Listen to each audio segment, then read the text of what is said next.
এরই মধ্যে নিউ ইয়র্কে ভয়াবহ ঠান্ডা পড়তে শুরু করেছে, তুষারপাত হচ্ছে, সবকিছু মিলিয়ে বাইরের অবস্থা খুবই খারাপ। ঠান্ডায় হাত জমে আসে।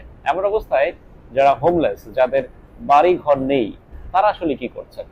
তারা একটু উষ্ণতার জন্য অনেকেই এমন সাবওয়ে বেছে নিয়েছেন। সাবওয়ে বা মেট্রো রেলে আসলে কিছুটা উষ্ণ রয়েছে, সেখানে হিটার রয়েছে, আর এ কারণেই দিনের বেশিরভাগ সময় যারা হোমলেস রয়েছেন তারা এভাবেই ট্রেনে চেপে বসেন। ট্রেন কোন স্টেশন থেকে কোথায় যাচ্ছে সেদিকে কিন্তু তাদের কোনো ভ্রুক্ষেপ নেই।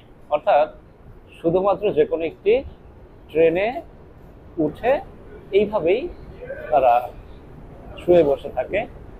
অনেকে আবার এরই মধ্যে এই যে শুধুমাত্র বিশ্রামই নেন তা কিন্তু নয়, এই ট্রেনের মধ্যেই তাদের যে প্রাকৃতিক কাজ সেটিও সেরে ফেলে। আসলে নিউ ইয়র্কে এমন অনেক অদ্ভুত জিনিস দেখা যায়। তারপরেও যারা হোমলেস, অসহায় মানুষ, তাদের গতি হোক সেই প্রত্যাশা থাকবে।